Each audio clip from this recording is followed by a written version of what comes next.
नमस्ते प्यारे बच्चों, देवश्री विद्याश्रम के इस चैनल पर आप सभी का स्वागत है। जैसा कि आपको पता है, इस चैनल पर 10वीं 12वीं और रीट पटवार पुलिस इन सब की जो परीक्षा है उनसे संबंधित सामग्री डाली जाती है। लेकिन आज अपन कुछ स्पेशल लेके आए बच्चों, और वो ये है कि 10वीं कक्षा इनकी दो परीक्षाएं बची हुई है। एक गणित की बची हुई है, एक सामाजिक की बची हुई है। ये दो बची हुई है सामाजिक विज्ञान की। तो अपन क्या करेंगे, इनके बारे में जो राजस्थान सरकार ने शिक्षा विभाग ने पेपर भेजे थे इस्माइल कार्यक्रम के तहत, तो आज अपन इस्माइल कार्यक्रम जो है उसका पहला प्रश्न पत्र जो है उसको हल करेंगे।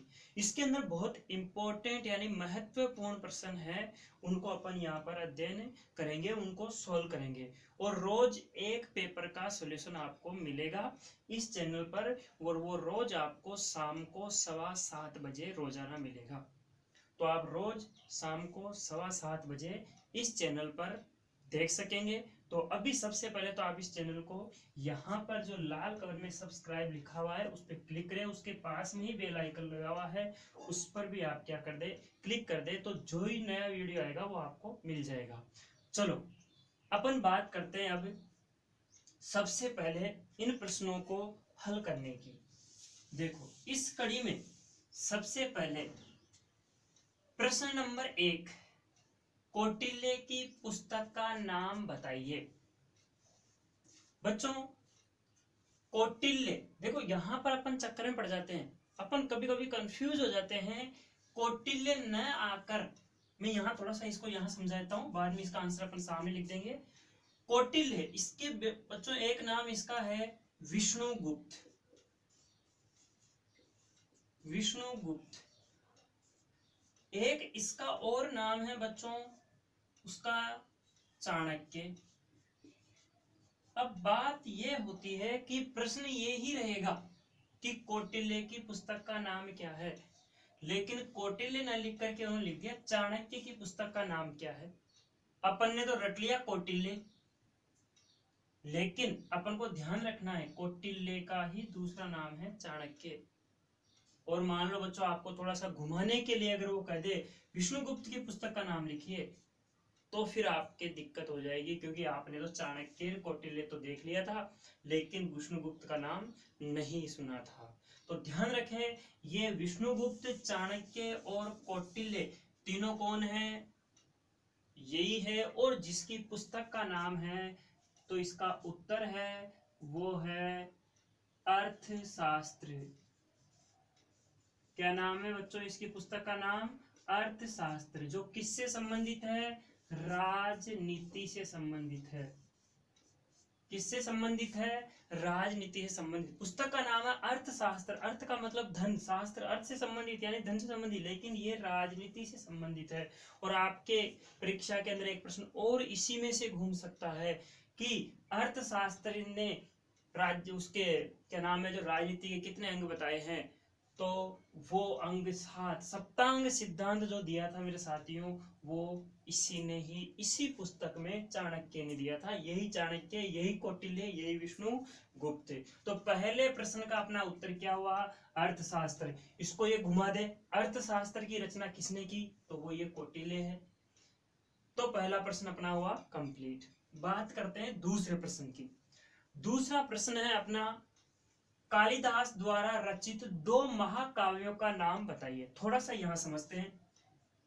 कालिदास जो है बच्चों संस्कृत के कवि है। किसके कवि है, संस्कृत के महाकवि है। इन्होंने केवल 2 ही मतलब 2 ही ग्रंथ नहीं लिखे, इस संस्कृत के महाकवि ने 7 ग्रंथ लिखे बच्चों। कितने ग्रंथ लिखे, 7। लेकिन यहां आपको देखो प्रश्न क्या पूछ रहा है, 2 महाकाव्यों का नाम लिखिए। तो इनकी बात करें तो इन्होंने क्या किया था, 2 तो लिखे थे महाकाव्य, 2 लिखे थे महाकाव्य, दो लिखे थे इन्होंने खंड काव्य यानी कि महाकाव्य के छोटे रूप, और इन्होंने 3 लिखे थे नाटक। अब प्रश्न पूछ रहा है महाकाव्यों के नाम बताना है, तो 2 महाकाव्य थे इनके, उनका नाम था, एक का नाम था रघुवंश महाकाव्य, रघुवंश महाकाव्य, और एक का नाम था कुमार संभव महाकाव्य, कुमार संभव महाकाव्य। चूंकि महाकाव्यों के नाम पूछ रहे हैं तो अब इसका उत्तर क्या हो गया अपना, कुमार संभव और रघुवंश महाकाव्य। अब रघुवंश यानी कि जिसके अंदर भगवान राम के उनका वर्णन है वो है रघुकुल रीत सदा चली आई, तो ध्यान रखना वही वाला वर्णन इसके अंदर है। और कुमार संभव जो है इसके अंदर जो कार्तिकेय का राक्षसों का नाश करने के लिए जो कार्तिकेय का जन्म होता है वो वाली कुमार वही कार्तिकेय है। तो इसका दूसरे का उत्तर होगा, 2 ग्रंथ है उनमें से पहले का नाम है कुमार रघुवंश महाकाव्य, रघुवंश महाकाव्य, और दूसरे का नाम है कुमार संभव महाकाव्य। समझ में आ गए बच्चों? अपन महाकाव्य तो इसमें लिखा है, अपन को केवल क्या लिखना है, रघु कुमार, रघु कुमार, रघुवंश और कुमार संभव, ये 2 ग्रंथ है। वैसे अब इनके बारे में अपन चर्चा करेंगे तो इनसे कोई मतलब है नहीं अपन को, अपन से जो प्रश्न पूछा है। वैसे 2 खंड काव्य आपने कभी नाम सुने हैं, मेघदूत का सबने नाम सुना है, मेघदूत, और एक है ऋतु संहार, क्या है नाम, ऋतु संहार। और 3 नाटक है, इन नाटकों में आपने एक नाटक खूब सुना होगा, इसी किताब की जब इसी 10वीं कक्षा में जब आपने संस्कृत पढ़ी होगी तो वहां पर आपने एक अभिज्ञान शाकुंतलम झर्मस्व दंतास्ते सिंगा वो वाला जो पाठ था वो इसी का ही है, अभिज्ञान शाकुंतलम, अभिज्ञान शाकुंतलम। लेकिन अब अपने को केवल ये ग्रंथों के नाम जानने थे इसलिए अपन ने कर दिया, एक इसका मालविकाग्निमित्रम है और एक विक्रमवंशी है, जिनसे अपन को मतलब नहीं है। चलो ये अपना हो गया प्रश्न नंबर 2। कौन 2 महाकाव्य कौन कौन से हैं, एक रघुवंश महाकाव्य के कुमार संभव महाकाव्य है। तो अपन ने 2 प्रश्न हो गए कंप्लीट। कौटिल्य की पुस्तक का नाम क्या है, अर्थशास्त्र। कालिदास द्वारा रचित पुस्तक का क्या नाम है, रघुवंश महाकाव्य और कुमार संभव महाकाव्य। तो बच्चों एक बार इनको देख करके अगर आपको ये दोनों प्रश्न समझ में आ गए हैं तो एक बार आप इसको लाइक करें और एक बार यस नो में आप जवाब दे, बिल्कुल फटाफट यस नो लिखे कमेंट बॉक्स में। आगे चलेंगे अब अपन, अगला प्रश्न है महाराणा प्रताप का राज्याभिषेक कब और कहां हुआ। 2 प्रश्न है इसके अंदर, एक तो कब यानी कि कोई समय पूछ रहा है दिनांक, एक पूछ रहा है कहां हुआ। देखते हैं, महाराणा प्रताप के बारे में बच्चों सब जानते हैं, यानी कि अगर इतिहास भारत के पूरे इतिहास में अगर देखें तो महाराणा प्रताप का नाम ले ले तो इतिहास अधूरा रहता है। तो उन्हीं महाराणा प्रताप के इसके अंदर अपन अगर देखेंगे तो उनका राज्याभिषेक यानी कि वो कब राजगद्दी पर बैठे, तो राजगद्दी पर बैठने का उनका जो टाइम था वो था 28 फरवरी 1572 ईस्वी में बैठे थे बच्चों। कब बैठे थे, 28 फरवरी 1572 ईस्वी में। कहां पर हुआ था, तो वो हुआ था गोगुंदा।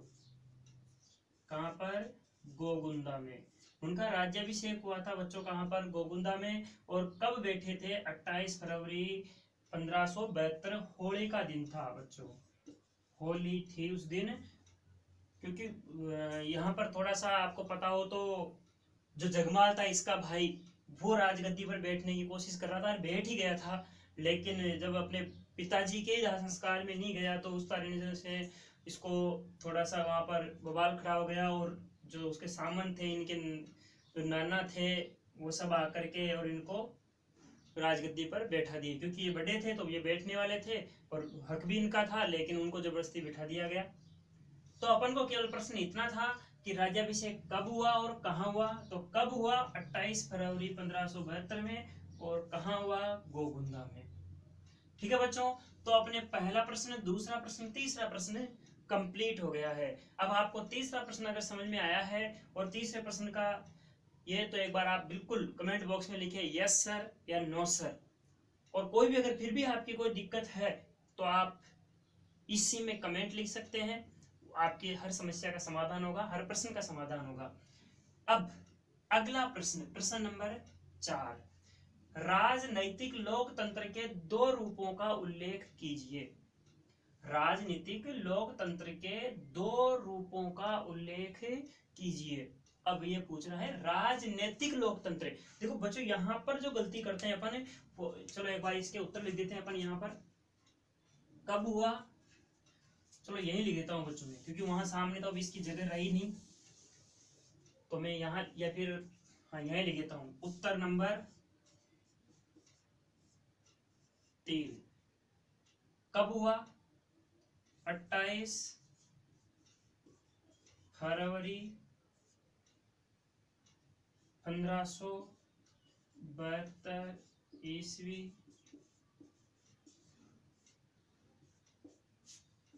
गोगुंदा में।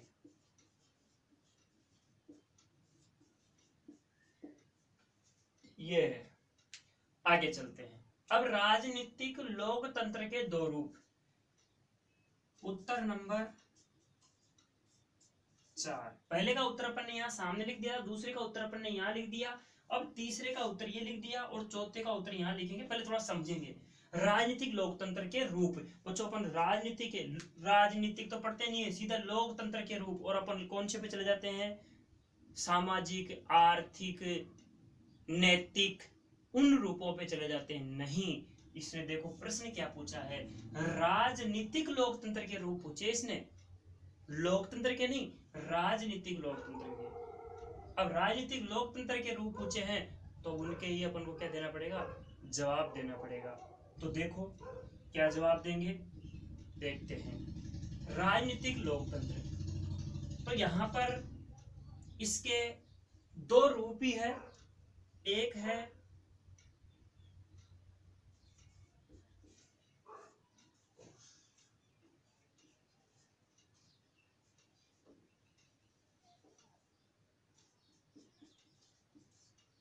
लोकतांत्रिक राज्य के रूप में,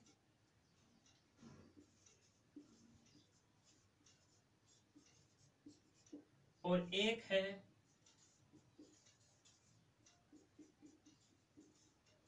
लोकतांत्रिक शासन के रूप में।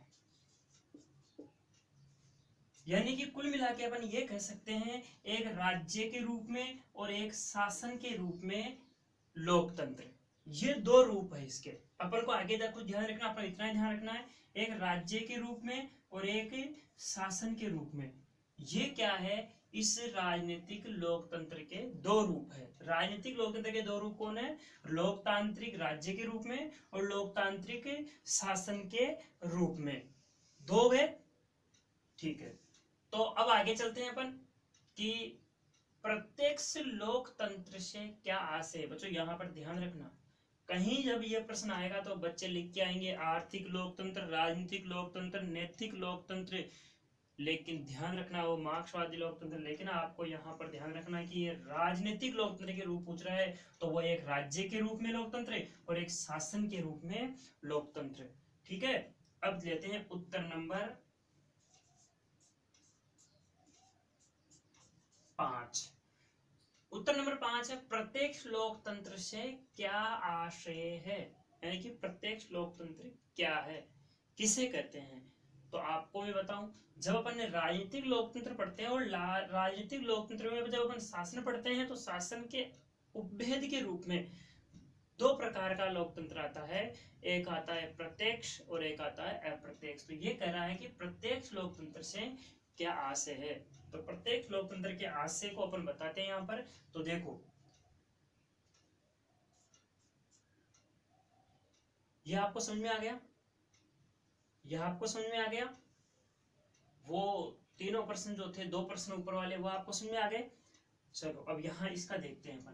पहली बात तो इसी को समझते हैं अपन, प्रत्यक्ष लोकतंत्र। लोकतंत्र का क्या मतलब होता है? लोकतंत्र का मतलब होता है बच्चों कि लोगों का शासन, यानी कि लोग मतलब जनता का शासन। कैसा?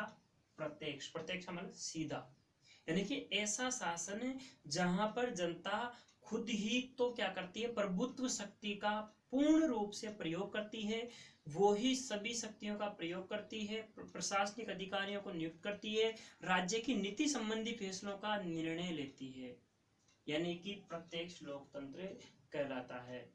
कैसे? देखो, तो इसका अपन अगर परिभाषा लिखेंगे तो लिखेंगे प्रत्यक्ष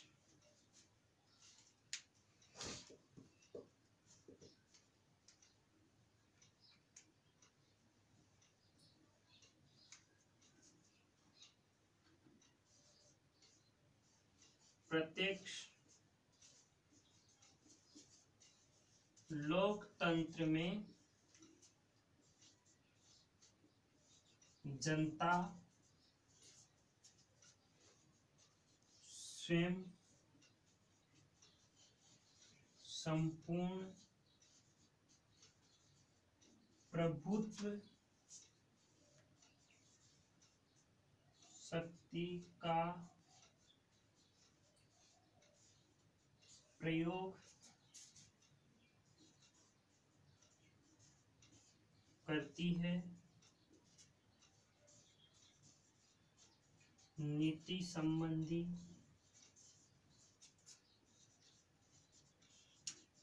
फैसले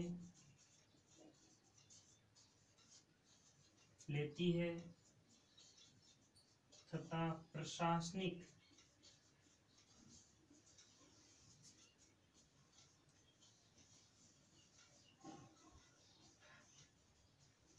अधिकारियों की नियुक्तियां करती है। बच्चों, जैसा मैंने थोड़ी देर अभी समझाया आपको कि प्रत्यक्ष का मतलब क्या होता है, सीधा, और लोकतंत्र का मतलब होता है लोगों का शासन, यानी सीधे रूप से लोगों का शासन। क्या?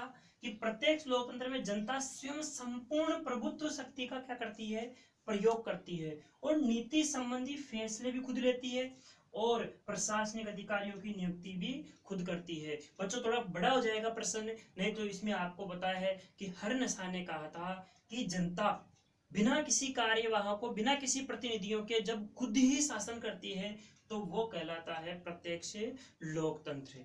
ठीक है बच्चों, तो अपन ने 5 प्रश्न देख लिए, और 5 प्रश्नों के अंदर अब यहाँ जगह नहीं रही तो थोड़ा सा मैं इसको मिटाऊंगा, तो आप एक बार इसका थोड़ा सा स्क्रीनशॉट ले सकते हैं।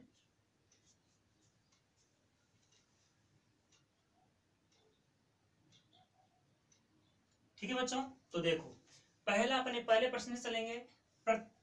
कौटिल्य की पुस्तक का नाम क्या है? अर्थशास्त्र है। क्या है? अर्थशास्त्र। दूसरा है कि प्रत्यक्ष कालिदास की रचनाओं के क्या नाम है? रघुवंश महाकाव्य और कुमार संभव महाकाव्य। फिर अपन ने पढ़ा कि महाराणा प्रताप का राज्याभिषेक कब? तो कब 28 फरवरी 1572 होली के दिन। कहाँ? तो गोगुंदा में। कहाँ? गोगुंदा में। उसके बाद चलते हैं कि राजनीतिक लोकतंत्र के 2 रूप कौन से हैं। क्या बच्चों?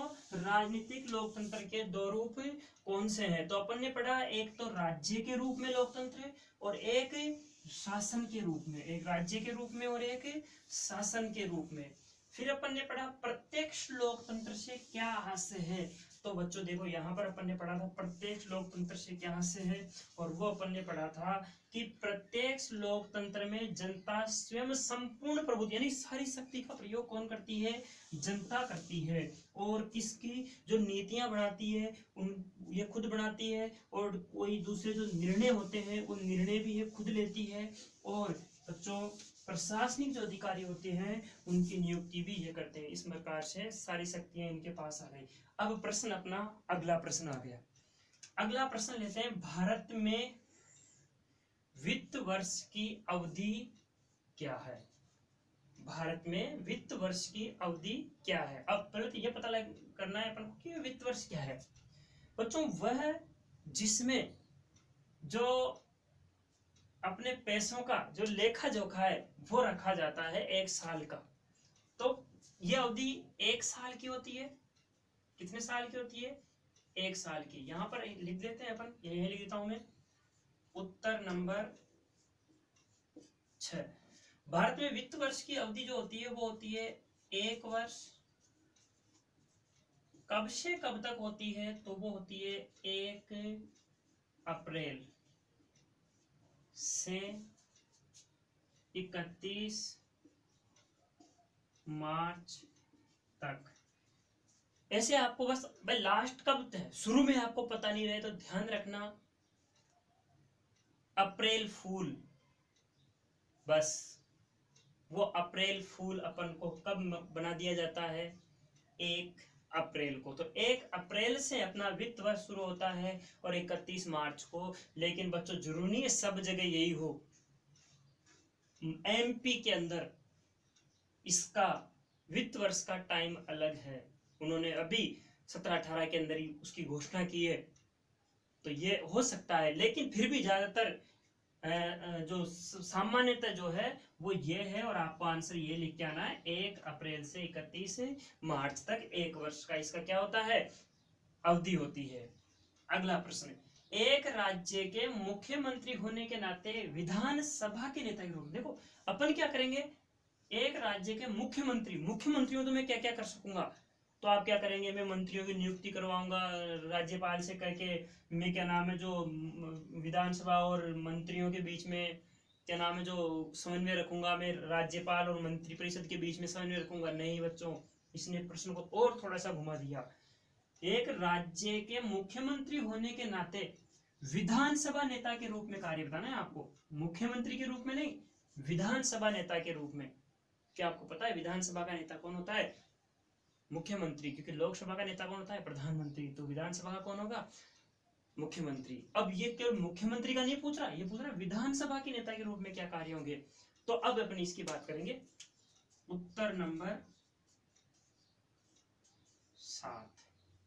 तो विधानसभा नेता होने के कारण ये एक तो क्या करेंगे कि पहला काम तो ये होता है कि विधानसभा के अंदर जो कानून बनते हैं वो सारे के सारे उनकी रूपरेखा, संपूर्ण कार्य किसकी देखरेख में होते हैं? मुख्यमंत्री की देखरेख में, इनकी इच्छा अनुसार होते हैं। तो आपको पता है कि सारे कानून जो बनाने की जो यानी कि एक तरीके से अगर शक्ति है या कानून बनाने के लिए अगर कोई किसी को प्रेरित कर रहा है तो वो कर रहा है मुख्यमंत्री। तो क्या करेंगे, अगर अपन बना दिया जाता है करा एक राज्य के, अगर आप बन गए तो क्या करोगे?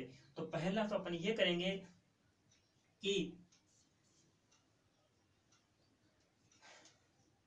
लोक कल्याण के कानून बनवाने की कोशिश करेंगे।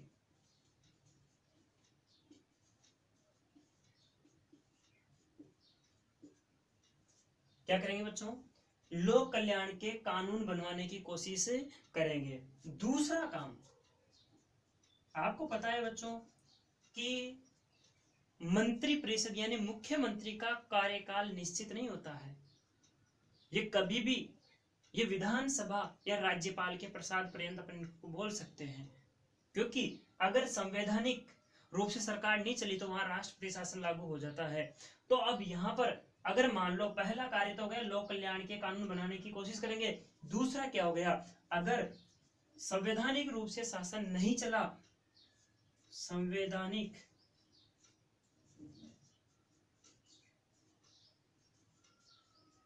तंत्र विफल होने पर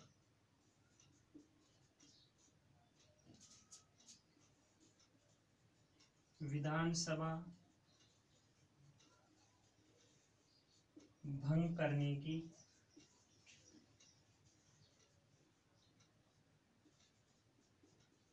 सिफारिश राज्यपाल से करेंगे।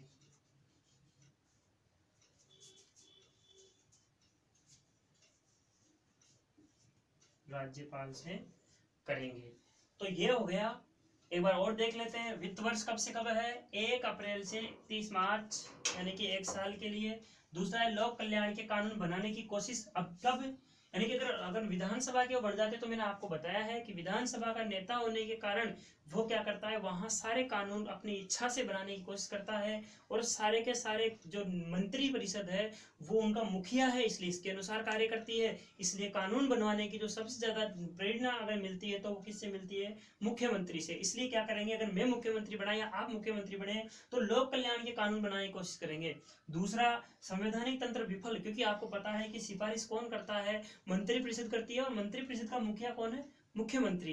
इसलिए संवैधानिक तंत्र अगर विफल होता है तो ऐसे नहीं कि मैं ये कर लूं और विफल हो गया बाद में जाकर के, तो संवैधानिक तंत्र अगर विफल होता है तो मैं क्या करूंगा, विधानसभा भंग करने की सिफारिश करूंगा, और कौन, राष्ट्रपति शासन लागू करने की सिफारिश करूंगा। जल प्रबंधन से क्या तात्पर्य है, अपन 7 प्रश्न पढ़ चुके पहले। अब 8वां प्रश्न है, जल प्रबंधन से क्या तात्पर्य है, यानी कि जल प्रबंधन क्या है। दो बात देखते हैं इसमें, एक है जल, एक है प्रबंधन। जल का मतलब पानी, दूसरा है प्रबंधन, मैनेजमेंट, कि कैसे पानी का अपन प्रबंधन करें, कि ऐसा क्या करें अपन जिससे पानी को अपन सुरक्षित भी रख सके, पानी को अपन बचा भी सके, पानी को अपन ज्यादा से ज्यादा उपयोग में भी ले ले, और फिर भी पानी की कमी नहीं आए, तो वो कैसे करें। तो यहाँ पर जल प्रबंधन से मतलब है कि पानी को अपन ज्यादा से ज्यादा कैसे बचाएं, और पानी को ज्यादा से ज्यादा किस प्रकार से संरक्षित करें, किस प्रकार से उसको संग्रहित करें, जिससे हमें, क्योंकि आपको पता है बच्चों, जल है तो कल है, अदरवाइज कुछ भी नहीं है।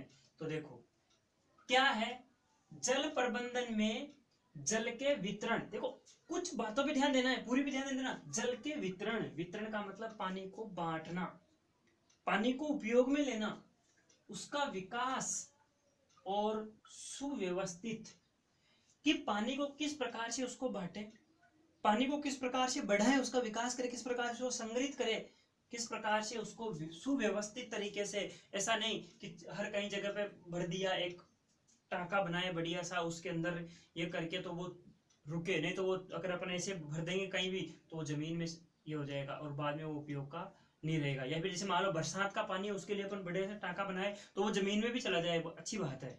इसी के कारण तो सरकार ने ग्रामीणों, जो किसान थे, उनके लिए टाके की एक योजना चलाई थी, जिसके अंदर वो पानी को संरक्षित कर सके। तो जल प्रबंधन में क्या होता है कि जल के वितरण, विकास और उसकी सुव्यवस्थित उपयोग के लिए की गई सभी तकनीक, क्या क्या टेक्नोलॉजी काम में लाई गई है, क्या क्या योजनाएं काम में लाई गई। जैसे मैंने कहा था भी कि किसानों के लिए एक खेत के अंदर एक बड़ा सारा टांका बनवाया, कि इससे जब भी बरसात का जो पानी आए वो क्या होता है, बहकर चला जाता है, तो वो एक जगह संग्रहित हो जाए, और बाद में उसी खेत के अंदर या वहां पर, और वो बाद में भरा रह जाए, तो बाद में भी किसान उससे पानी पी सके, जानवरों को पानी पिला सके, खुद भी जब वो बढ़िया ये रह जाता है नीचे की साइड तो वो निखर जाता है। तो अब क्या करेंगे अपन, सम्मिलित होती है जो जल की मांग और पूर्ति में सामंजस्य स्थापित करती है। सामंजस्य का मतलब उसके अंदर वो एक व्यवस्थित तरीके से स्थापित करती है, एक व्यवस्था बनाती है, उसको क्या बोलते हैं, जल प्रबंधन बोलते हैं। तो 3 बातें ध्यान रखनी है कि वितरण, विकास और व्यवस्थित, यानी कि जो पानी है उसका वितरण करना, उसका विकास करना, उसकी सुव्यवस्थित उपयोग करने के लिए जो भी तकनीक काम में लाई गई है, जो भी योजना काम लाई गई है, वो सब किसके अंदर आती है बच्चों, जल प्रबंधन के अंदर आती है।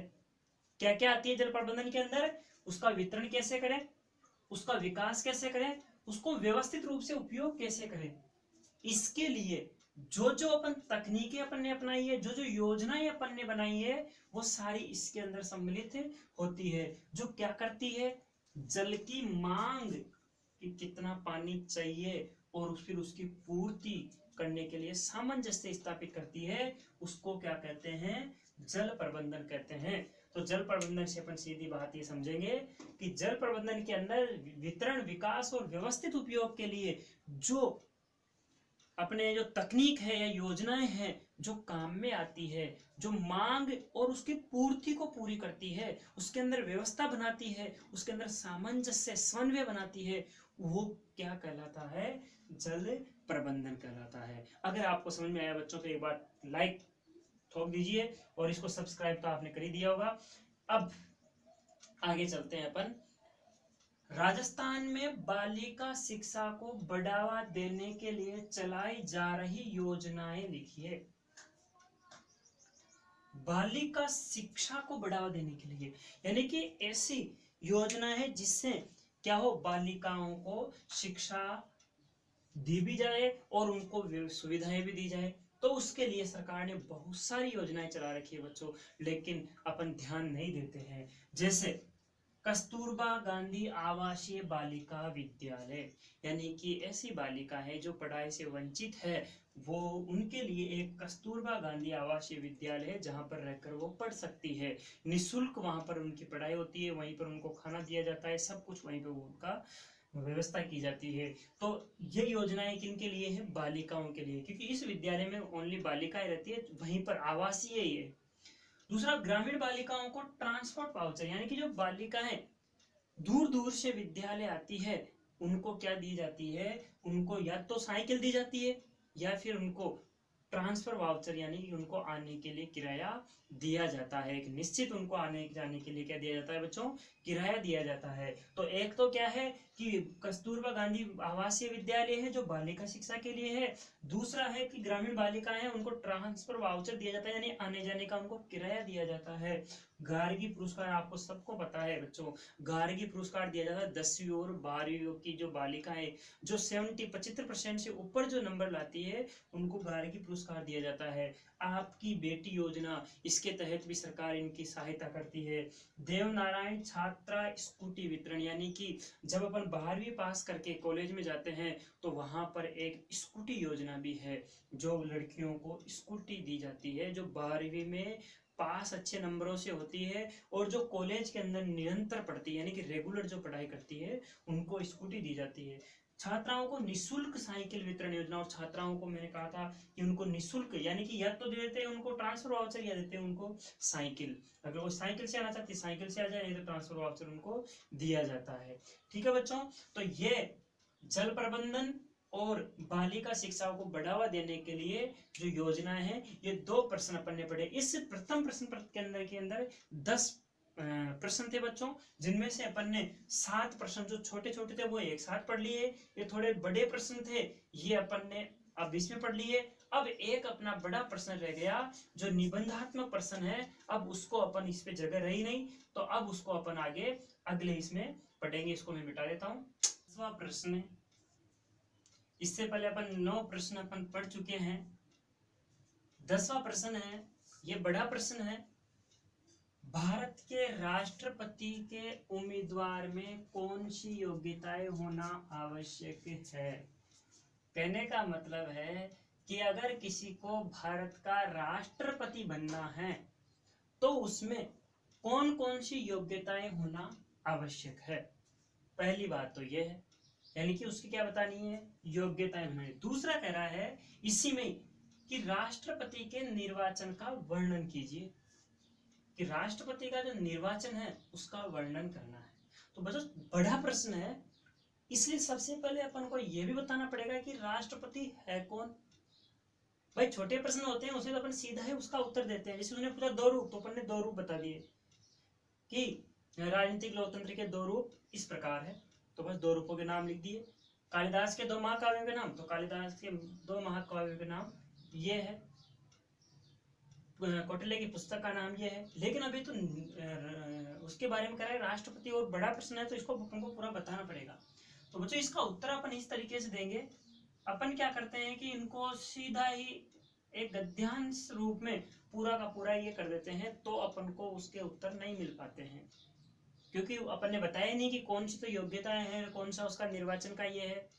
इसलिए अपन इसका उत्तर देंगे। सबसे पहले तो अपन क्या करेंगे, उत्तर देते समय राष्ट्रपति, ये बताना पड़ेगा कि राष्ट्रपति है कौन। तो क्या बताएंगे, कौन है राष्ट्रपति? तो भारतीय संविधान के अनुच्छेद कौन सा 52 में भारत का एक राष्ट्रपति होगा।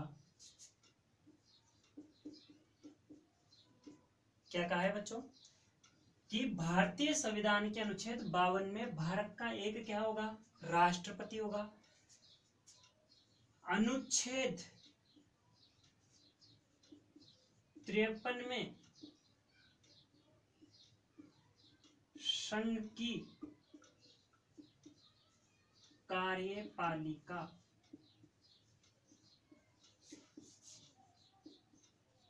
शक्तियां राष्ट्रपति में निहित होंगी।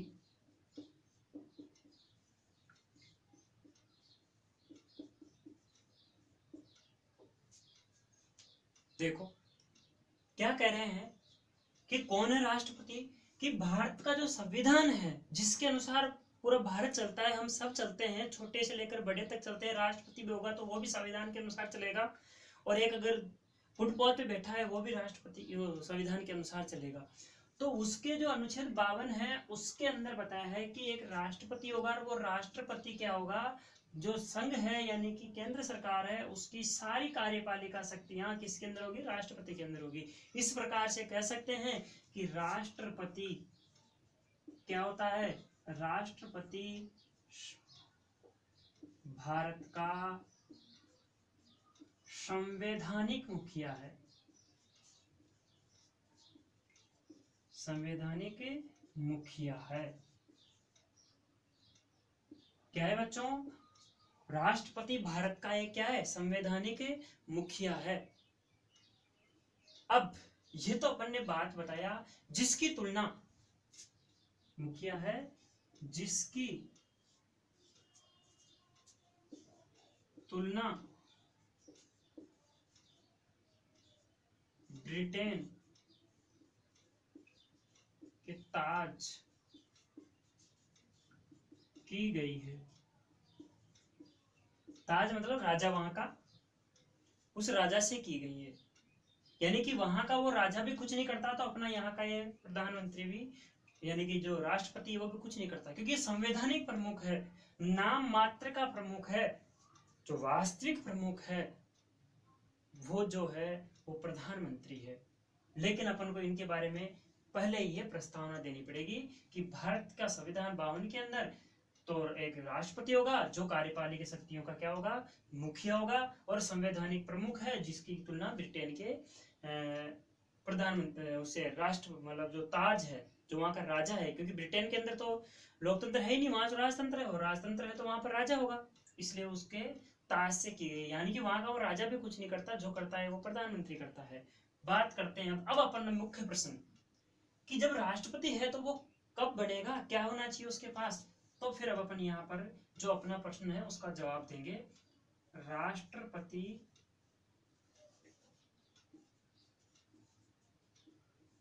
राष्ट्रपति पद की योग्यता व शर्तें। तो योग्यता होने के बाद कुछ शर्तें भी होती है, क्या है देखते हैं अपन। सबसे पहले लेंगे अपन उनकी क्या योग्यताएं क्या है। तो पहली योग्यता, भारत के राष्ट्रपति के लिए, राष्ट्रपति पद के लिए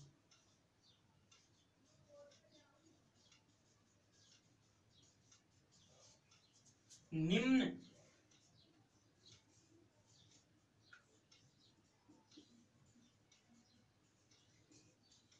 योग्यताएं आवश्यक है। क्या है देखो, पहली है वह भारत का नागरिक हो।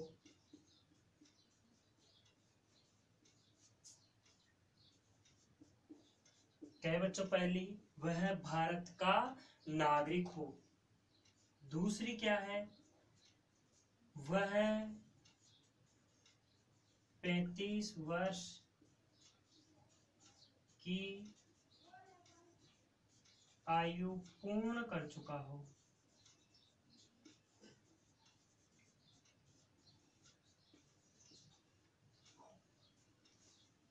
वह भारत का नागरिक हो, वह 35 वर्ष की आयु पूर्ण कर चुका हो।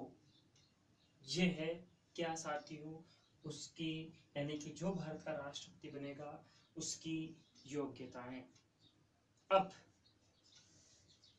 कुछ शर्तें भी है, उनको भी अपने इसके साथ ही जोड़ देते हैं। वह भारत व राज्य सरकार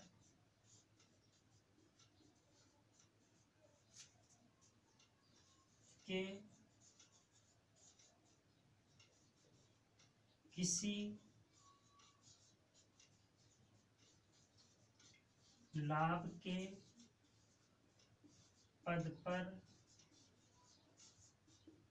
नहीं होना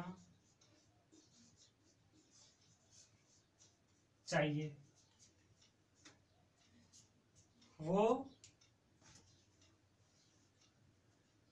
भारत व राज्य सरकार के किसी लाभ के पद पर पद पर नहीं होना चाहिए। देखो क्या पढ़ा अपन ने, इस प्रश्न का जवाब दे रहे हैं अपन। निबंधात्मक बच्चों बढ़ा है, सोच रहा था एक बार पहले लिख के ही ये कर दूं, लेकिन फिर आप देखेंगे कि क्या है, समझ में नहीं आया, इसलिए मैं आपके साथ ही लिखता जा रहा हूं। तो आप ध्यान से देखते जाएं कि भारत के राष्ट्रपति की, सबसे पहले अपने राष्ट्रपति बताया कि है क्या राष्ट्रपति। तो राष्ट्रपति वह है कि भारत का जो संविधान है उसका अनुच्छेद जो 52 है उसके अनुसार क्या होगा? राष्ट्रपति होगा। और 53 के अनुसार जो सारी कार्यपालिका की जो शक्तियां हैं वो उसके अंदर निहित होगी, यानी कि सभी कार्यपालिका शक्तियों का प्रयोग वो करेगा। और राष्ट्रपति भारत का संवैधानिक मुखिया होगा, जिसकी तुलना किससे की गई है? ब्रिटेन के ताज से की गई है। अब उसकी कुछ योग्यताएं, क्योंकि पूछा है क्या क्या योग्यताएं होना आवश्यक है, तो अपन ने यहाँ पर बता दी उसकी योग्यताएं। वह भारत का नागरिक हो, वह 35 वर्ष की आयु पूर्ण कर चुका हो। ये दो इसकी जो है मुख्य योग्यता है। उसके बाद में कुछ शर्तें भी है। वह भारत का नागरिक हो, क्या नाम है, जो वह भारत या राज्य सरकार के द्वारा किसी लाभ के पद पर कार्यरत नहीं होना चाहिए। और एक और इसके साथ ही अपन लिख लेते हैं कि, यहाँ लिख देता हूँ बच्चों, फिर मैं इसके साथ ही मिटा दूंगा। वह पागल व दिवालिया घोषित न हो। यह भी नहीं होना चाहिए, यानी कि भारत का नागरिक है, 35 वर्ष की, लेकिन पागल है तो क्या राष्ट्रपति बनेगा? नहीं। ये तो क्या पढ़ा अपन ने, आप इसका चाहो तो स्क्रीनशॉट ले लो। चलो आगे, अब अपन ये तो अपन लिया क्या है इसका, कि भारत के राष्ट्रपति पद की योग्यताएं क्या है वो अपन ने देखी। अब अपन पढ़ेंगे कि निर्वाचन कैसे होगा, निर्वाचन के बारे में। तो भारत का नागरिक होना चाहिए, वह 35 वर्ष की आयु पूर्ण कर चुका हो, वह राज्य या भारत सरकार के द्वारा किसी लाभ के पद पर कार्यरत नहीं हो, लाभ के पद पर नहीं होना चाहिए, और पागल व दिवालिया घोषित नहीं किया गया हो। ये तो अपन ने देखा क्या कि योग्यता है। अब अपन देखेंगे निर्वाचन। तो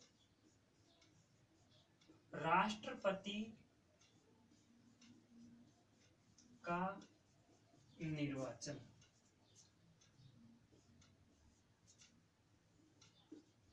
अब राष्ट्रपति के निर्वाचन को भी अपन दो भागों में बांट के पढ़ेंगे। पहला,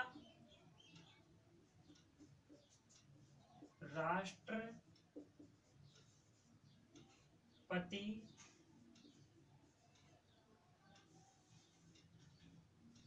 के, सीधा लिख देते अपन, राष्ट्रपति के निर्वाचक मंडल, यानी कि राष्ट्रपति पद के लिए जो निर्वाचक मंडल है वो क्या है। तो देखो, राष्ट्रपति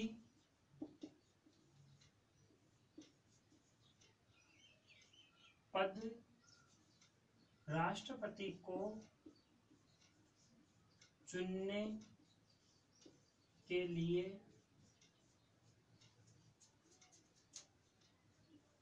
निर्वाचक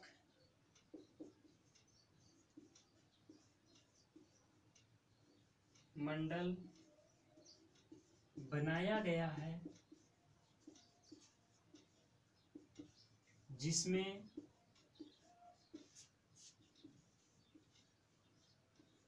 निम्न सदस्य होते हैं।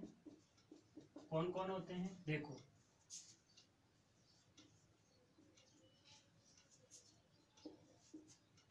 दोनों संसद के दोनों सदनों के सदस्य,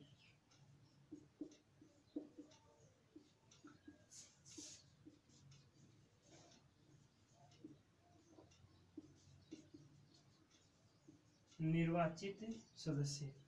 ध्यान रखना बच्चों, संसद के दोनों सदनों के सदस्य होंगे, लेकिन निर्वाचित राष्ट्रपति के द्वारा मनोनीत जो होते हैं वो नहीं, केवल कौन से? निर्वाचित। ध्यान रखना, नहीं तो 12 और 2 14 को राष्ट्रपति निर्वाचित करता है और वो वापस राष्ट्रपति भी बन सकता है। तो ध्यान रखना, तो वो उसके जो बने मनोनीत किए हुए उसको ही वोट देंगे, इसलिए ध्यान रखना जो केवल है निर्वाचित वो दूसरा, एक तो ये सदस्य शामिल होते हैं, दूसरे राज्य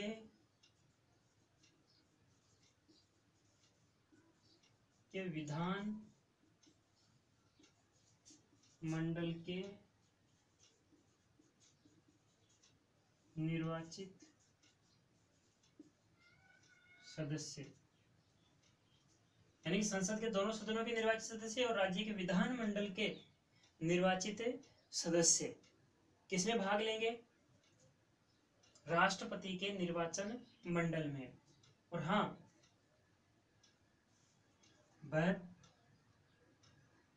72वां 1952 में जो संविधान संशोधन है,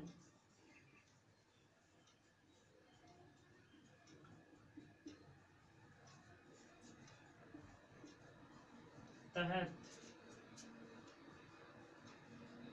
संघ के कुछ निर्वाचित सदस्य भी भाग ले सकते हैं।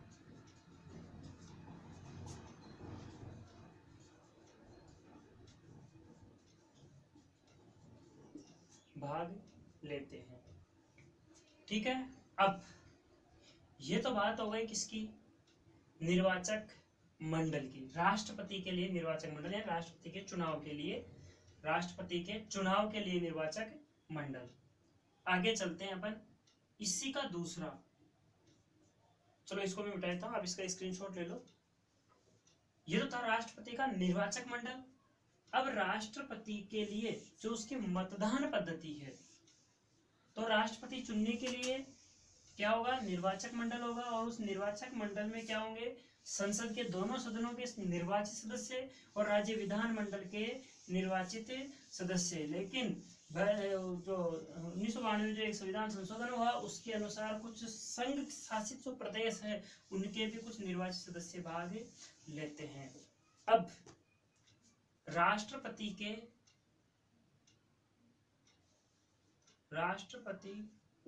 पद के लिए निर्वाचन पद्धति, वो निर्वाचक मंडल था, वो मतलब वोट देगा, कैसे देगा? वो ये निर्वाचक पद्धति है। देखो, ये जो निर्वाचन पद्धति है उसका नाम है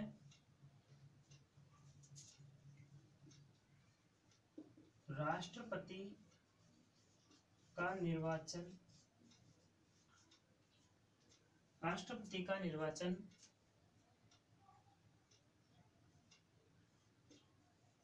एकल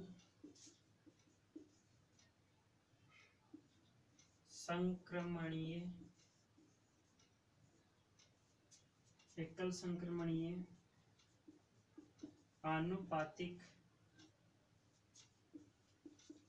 गुप्त मतदान प्रणाली द्वारा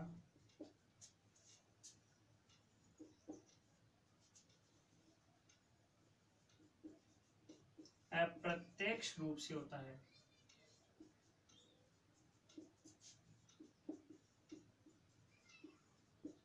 ध्यान रखना क्या पद्धति है, एकल संक्रमणीय आनुपातिक गुप्तान मतदान प्रणाली के द्वारा। किस रूप से?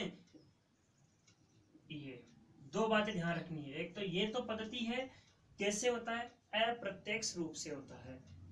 इसमें कुछ जो विजेता होता है उसके लिए कुछ कोटा निश्चित होता है।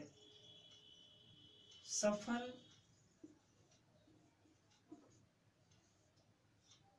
उम्मीदवार के लिए कोटा निश्चित होता है।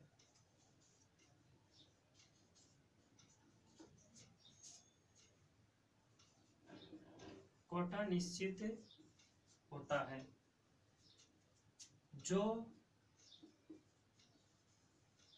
निम्न सूत्र से ज्ञात करते हैं अपन।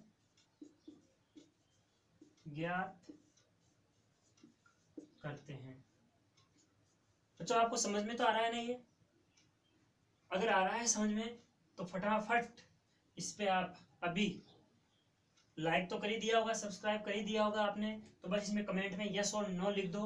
और जैसा भी आपको कोई अगर फिर भी नहीं समझ में आया तो वो प्रश्न भी आप इसके साथ ही यहाँ पर ऐड कर दो। तो जो निम्न सूत्र के द्वारा ज्ञात किया जाता है वो क्या है? वो है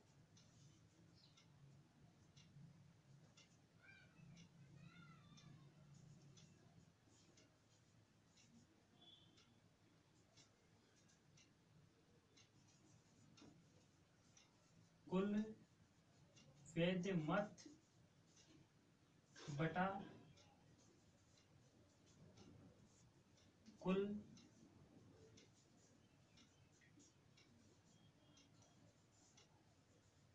निर्वाचित सदस्य भाग 1000। इस सूत्र से कुल वैध मत, जो प्राप्त वैध मत है, कुल प्राप्त वैध मत और कुल निर्वाचन सदस्य, निर्वाचित जो सदस्य हैं बटा 1000, तो वहां पर क्या हो जाएगा? कोटा, यानी प्रत्याशी कोटा। जो उम्मीदवार है उसका कोटा यहां पर आ जाएगा। अब ये इसकी निर्वाचन पद्धति हो गई। इससे पहले अपन ने निर्वाचन मंडल पढ़ा, लेकिन मान लो ये बन गए राष्ट्रपति, तो अब इनके लिए एक और समस्या है, और वो समस्या है कि ये 5 साल तक के लिए बढ़ते हैं, लेकिन उससे पहले भी ये चले जाते हैं। तो एक छोटा सा और इसके आगे अपन एक बिंदु और जोड़ेंगे, वो है कार्यकाल। और कार्यकाल के अंदर अपन इसमें महाभियोग प्रक्रिया। तो राष्ट्रपति निर्वाचन पद्धति कौन सी पद्धति थी बच्चों? तो उस पद्धति का नाम ध्यान रखना, एकल संक्रमणीय आनुपातिक गुप्त मतदान प्रणाली, जिसके द्वारा किस रूप में होता है? अप्रत्यक्ष रूप से निर्वाचन होता है। और ये सफल उम्मीदवार के लिए एक कोटा निश्चित होता है, और वो कोटा निश्चित करने का जो सूत्र है वो है, यानी कि प्रत्याशी का जो कोटा है, उम्मीदवार है, बराबर कुल वैध मत, प्राप्त वैध मत, और क्या? कुल सदस्य संख्या। अब कार्यकाल, राष्ट्रपति कार्यकाल।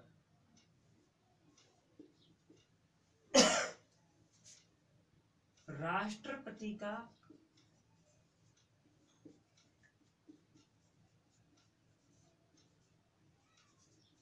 कार्यकाल 5 वर्ष के लिए होता है, लेकिन महाभियोग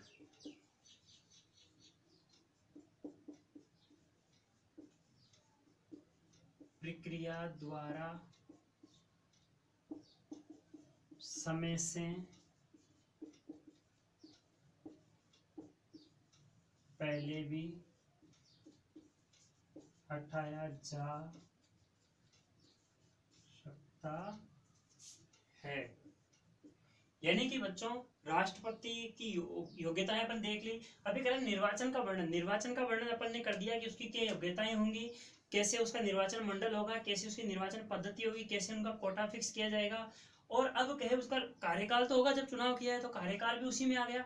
अब कार्यकाल 5 वर्ष है, लेकिन उसको 5 वर्ष से पहले भी हटाया जा सकता है। वो किसके तहत? महाभियोग प्रक्रिया। तो थोड़ा सा अपन देख लेते हैं महाभियोग क्या है। महाभियोग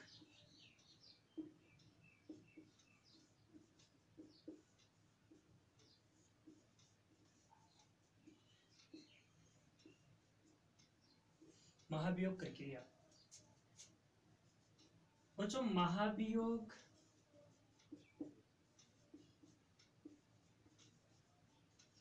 प्रक्रिया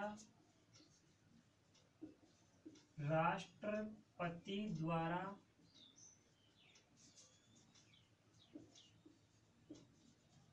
पद का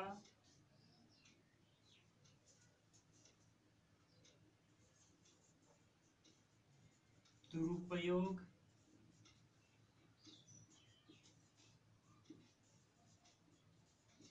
संविधान का उल्लंघन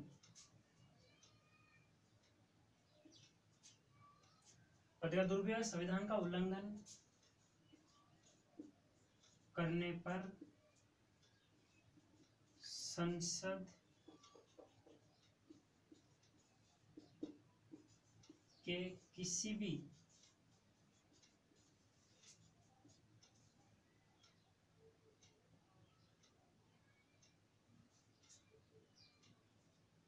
सदन द्वारा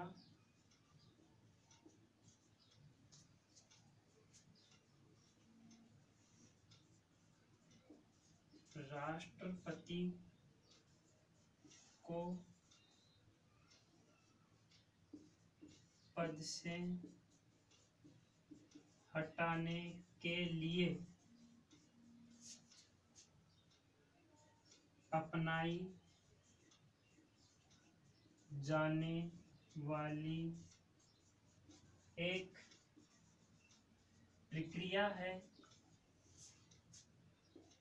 जो पूर्ण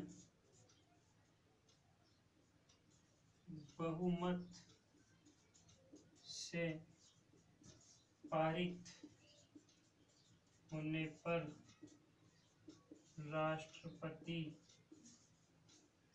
को पद से हटाया जाता है।